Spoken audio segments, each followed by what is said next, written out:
ici dans le cadre de la web télé de Rives. L'invité d'aujourd'hui, c'est Mylène Scoudière. Merci d'être là, madame. Donc, vous êtes présidente de la Commission des citoyens pour les droits de l'homme. Et vous, en tant que présidente aguerrie à des manifestations, apparemment, vous avez organisé 5 manifestations ici dans les Yvelines, les 7 février dernier, à Saint-Germain, à Montesson, à Plaisir, au Chênay et à Poissy. C'est là où j'ai eu l'occasion de prendre des photos, de voir que vous étiez effectivement présente et surtout devant un public qui ne connaissait pas les dossiers. Alors, d'abord, pourquoi avez-vous organisé ces 5 manifestations dans les Yvelines, madame Escoudier? Alors, en tant que présidente de la Commission des citoyens pour les droits de l'homme, nous dénonçons les violations des droits de l'homme en psychiatrie. Donc, par violation, nous appelons les internements sous contrainte, les prescriptions abusives de psychotropes ou les traitements abusifs tels que les électrochocs. Et il faut savoir que dans le département des Yvelines, c'est la raison de nos manifestations de samedi, donc on a organisé 5 manifestations parce que la situation est particulièrement inquiétante dans le département des Yvelines avec un taux d'utilisation des procédures d'urgence ou de péril imminent qui est excessif, donc la loi n'est absolument pas respectée et on constate un manque de contrôle des autorités dans les hôpitaux. Et en plus de ça, il faut savoir qu'en 5 manifestations samedi dernier, on a eu déjà de nombreux témoignages de personnes ou des familles qui ne connaissaient pas leurs droits et nous demandaient conseil pour aider le plus rapidement possible un membre de leur famille qui était hospitalisé en psychiatrie. Êtes-vous satisfaite finalement? Quel est le bilan de ce que vous avez pu retirer de ces 5 manifestations? Pour la première fois, j'ai constaté que c'est la première fois que ça arrive ici dans les Yvelines. Oui, alors satisfaite, c'est pas le mot, parce qu'on sera satisfait une fois que les droits de l'homme seront respectés en psychiatrie. Dans le département des Yvelines, c'est vrai qu'on a rencontré beaucoup de victimes pendant ces manifestations. Donc là, maintenant, nous sommes en train de les aider. Pour certains, on est en train de les faire sortir d'internement abusif. Parce qu'il faut savoir que tant que la loi ne sera pas respectée et tant que les procédures d'internement ne seront pas respectées, on ne sera pas satisfait en tant qu'association de droits de l'homme. D'accord. Alors justement, la CCDH est une association spécialisée. Pourriez-vous me dire un petit peu davantage, est-ce que c'est un groupuscule, des gens qui sont des gens qui s'existent autour de la notion des droits de l'homme? Qu'est-ce que c'est la CCDH? Alors c'est une association qui existe depuis 1974 en France, dans le but de faire respecter les droits de l'homme en psychiatrie. Ah, donc vous avez une légitimité à agir? Tout à fait, oui, ça fait de nombreuses années. On est d'ailleurs assez connu du milieu psychiatrique, pas forcément apprécié, mais c'est normal parce qu'on dénonce leurs pratiques inhumaines et abusives. Parce qu'il faut savoir qu'en France, on est quand même le pays des droits de l'homme, soi-disant, et on est un des pays où on interne le plus de personnes sous contrainte. Vous avez plus de 73 000 internements sous contrainte chaque année. Pour nous, c'est inacceptable parce que quand on voit les traitements qui sont administrés en psychiatrie, avec la contention, les chambres d'isolement, la camisole chimique, je peux vous assurer que personne ne mérite un internement comme il se fait, comme il se fait à l'heure actuelle aujourd'hui en psychiatrie. On dit souvent que c'est par mesure des salubrités publiques, par mesure de la sécurité pour les biens et les personnes qui ont fait ce type de démarches. Quel est votre argument pour dire c'est pas justifié oui. Tout à fait? Alors déjà en France, il y a plusieurs... Parce qu'il y a un équilibre à trouver. Hein. Vous comprenez très bien que parfois, ces types d'internements, c'est justifié. Mais vous dites que les abus sont devenus la norme. Oui, c'est ça. Alors, si vous voulez, en France, vous avez plusieurs types d'hospitalisation sous contrainte. Donc, vous m'avez parlé dans le cas d'un trouble à l'ordre public, ou quand quelqu'un est vraiment dangereux, c'est sur arrêté préfectoral que la personne pourra se faire hospitaliser sous contrainte. Vous avez ensuite 3 autres procédures d'hospitalisation qui sont des procédures dites à la demande d'un tiers. Donc vous avez la procédure à la demande d'un tiers, normale, c'est-à-dire que vous avez besoin de 2 certificats médicaux et vous avez besoin de la demande d'un proche ou d'un membre de la famille. Vous avez aussi, c'est ce qu'on appelle l'HDT.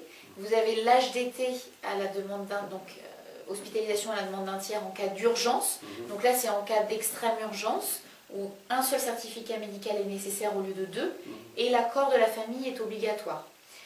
Et vous avez une dernière procédure qui est l'hospitalisation à la demande d'un tiers en cas de péril imminent, qui est une procédure qui, selon la loi, doit être utilisée à titre exceptionnel.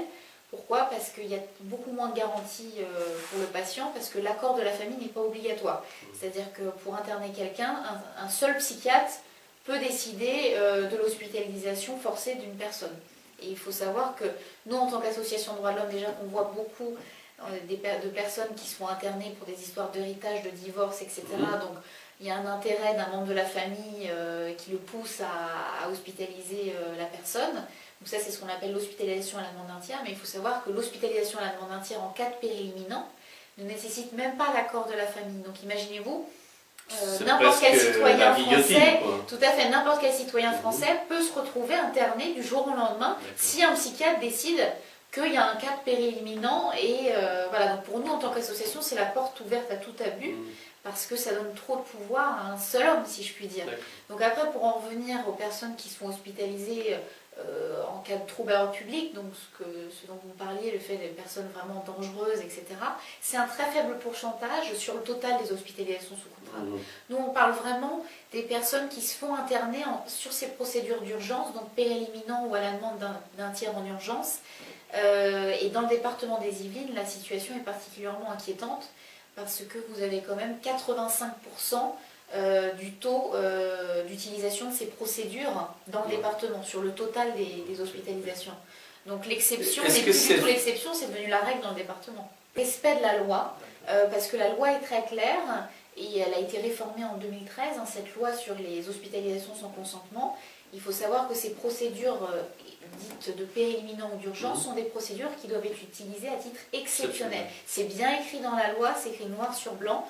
Or là, dans le département des Yvelines, 85% d'utilisation de ces procédures, il n'y a rien d'exceptionnel. Et en plus de ça, donc, il y a vraiment un besoin de contrôle flagrant de la part des autorités.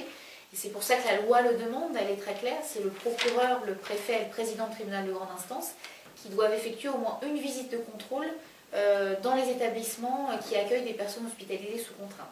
Donc une visite de contrôle annuelle qui doit être obligatoire. Et là, depuis 2006, pour tous les départements, tous les hôpitaux psychiatriques du département des Yvelines, ni le préfet, ni le président du tribunal de grande instance n'a effectué de visite de contrôle depuis 2006. Donc ça fait quand même de nombreuses années. Seul le procureur, heureusement, effectue régulièrement les contrôles annuels, mais ce n'est pas suffisant, parce que là, vous voyez, il y a un non-respect des procédures, on manifeste devant 5 établissements, on a de nombreux témoignages en quelques heures de personnes qui font l'objet d'internements abusifs ou qui veulent dénoncer les conditions dans lesquelles elles sont traitées. Donc il faut vraiment des contrôles, enfin les contrôles, davantage de contrôle pour veiller à ce que la dignité et les droits de l'homme soient respectés dans les hôpitaux. D'accord.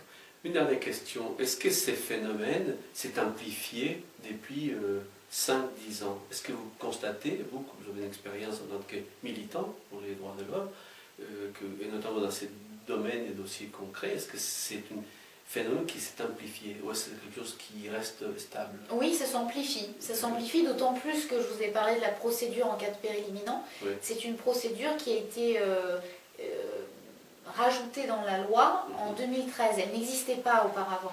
Avant, en 2013, pour interner quelqu'un, il fallait toujours avoir l'accord de la famille ou alors, dans un cas d'un trouble à l'ordre public, mais là vraiment ça doit être avéré, il doit y avoir un danger menaçant une personne qui menace la vie d'autres personnes, etc. C'est pour ça que c'est sur arrêté préfectoral.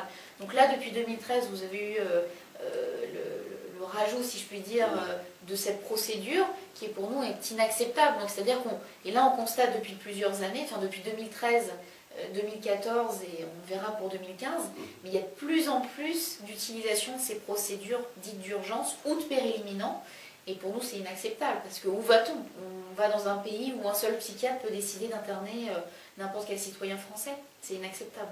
Donc la situation doit vraiment changer. Ouais. Donc voilà, merci de votre apport à notre débat public finalement, parce que c'est un problème des sociétés. Et nous vous souhaitons une bonne continuation et surtout revenez avec, je l'espère, des bonnes nouvelles pour vous, afin de trouver un équilibre entre la salubrité publique et la sécurité publique et évidemment les droits de l'homme. Oui. Merci madame et puis à la prochaine j'espère.